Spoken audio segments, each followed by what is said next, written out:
Hi, it's Dr. Daniel here from the Neuropathy Clinic at Fix Me, and I'm going to talk about the question that I get quite often in the one-on-one consultations and even during the 5-day challenges. Patients say, why is this so important right now? Why do I even need to pay attention to it? It's not that bad. I'm going to tell a little story about a patient. There's tend to be two kinds of patients that come into our office or that I meet online or my virtual practice. And the first type of patient had enough pain, had enough problems. They understand that medications may provide temporary relief, but don't work to solve the three system problem, the three body systems that are affected. And once they hear about that and they're saying, hey, I've never tried that, that's probably why I'm here. I need to try that. They're like, hey, let's go, let's get it done. That's that first group of patients. And so for them, right now, as far as they're concerned, is like it's a day late, dollar short. They're like, I waited too long. I need to start my body moving back in the right direction. The second type of patient I had on the call last week, very, very, very interesting. Now, he didn't have a lot of pain. He could sleep through the night. He just had a little numbness and tingling. What I mean by that is he's completely numb, and that had a little bit of tingling. And certainly that was indicative or indicated the amount of damage that he had already suffered to his nerves. He just wasn't experiencing pain. And so he wasn't that motivated. And we got about 30 minutes into the call. And I said, well, I don't quite understand. We'll call him Bob. Bob, I don't quite understand why we're here, why you're here, because it seems like you're okay with what's happening and with the way things are going. And so he said, well, yeah, I mean, it's really not that bad. It's just not that big a deal. Okay. And I kept asking questions. Well, anything else that's bothering you? Any other reasons that motivate you? And so finally, Bob took his camera. We were on a Zoom call, took his phone and pointed it down towards his legs. And he was wearing shorts. And the fronts of his legs, the shins and wrapping around to the sides of his calves were completely black. Like it just looked like almost like burnt wood.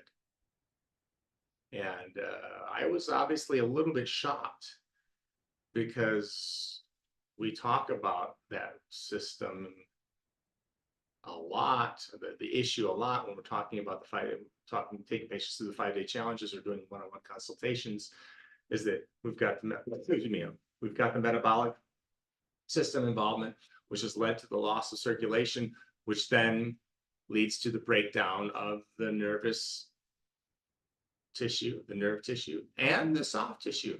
And so his legs were literally rotting, but his doctor didn't, his primary care physician, didn't think it was a big deal because he wasn't, he was still healing. It wasn't that bad.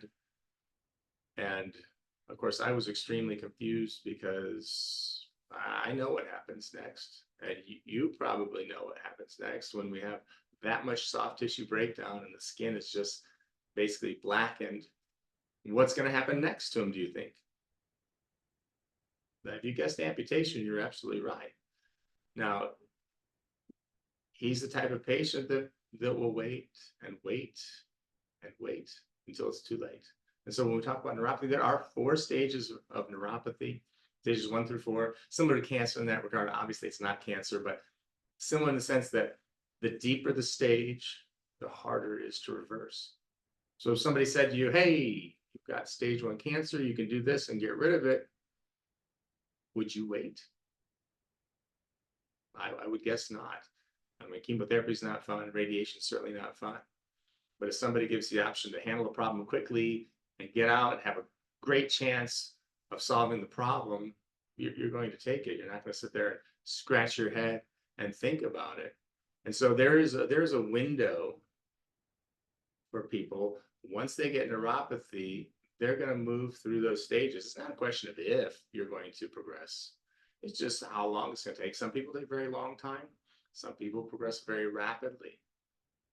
Neuropathy is always progressive and it's always degenerative. And so if it, or rather when it hits the point where that damage has become too severe, there is no coming back from it. Even if you do address the 3 systems like we train patients to do, even if you do everything right at that point, if you wait too long,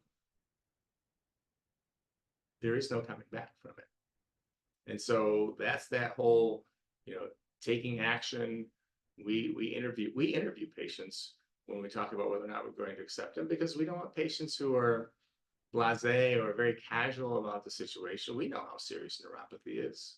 And beyond the pain, the pain is horrible. Great motivator for patients because they always want to get out of pain. I understand that.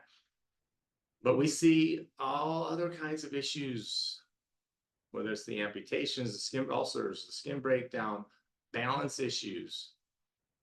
All that leads to that, to your world just slowly getting smaller and smaller and smaller, or sometimes very quickly getting smaller. Lose your ability to walk, lose your ability to drive. They become dependent on others. That's no kind of life for most people. Most people want to remain independent. Most people want to be on their own. Most people don't want to have to ask for help for everything. And the longer you wait, the more the window closes, the harder it gets. So it is a time sensitive issue. So that's why it should be important to you now. The best time to deal with it was yesterday. But you can't go backwards in time. The best time to take care of it is now. And so you have to understand what's causing your issue. You have to go through the metabolic system review. You have to go through the circulatory system review. You have to go through the neurological system review. You have to find out what needs to be done in those three areas so that the window stops closing, and then you can start opening it back again. You can see some daylight ahead. You can get some relief. You can get your freedom back. You don't have to worry about losing your ability to drive or walk, engage with your grandchildren, your family, etc. All the things that people take for granted, neuropathy takes from you. And so it is a time sensitive issue. It's like, oh, it's not that bad now. Not that bad yet is generally more accurate. And I hate to be, like the bearer of bad news, but it's just the reality. Now, the good news is that things can be done if somebody doesn't wait too long. Somebody takes action, is proactive, can follow the instructions, follow the directions, takes responsibility, makes the lifestyle changes that have been directed. Yeah, and none of this is hard. It doesn't take willpower. It just takes a little bit of discipline. We see people from all walks of life, from all aptitudes, from all levels of motivation and intensity, be successful with this program. And so there's no reason why you can't be successful as well. And so again, we'd love to hear from you. We'd love to see you in one of our challenges. I hope that helps. Talk to you soon.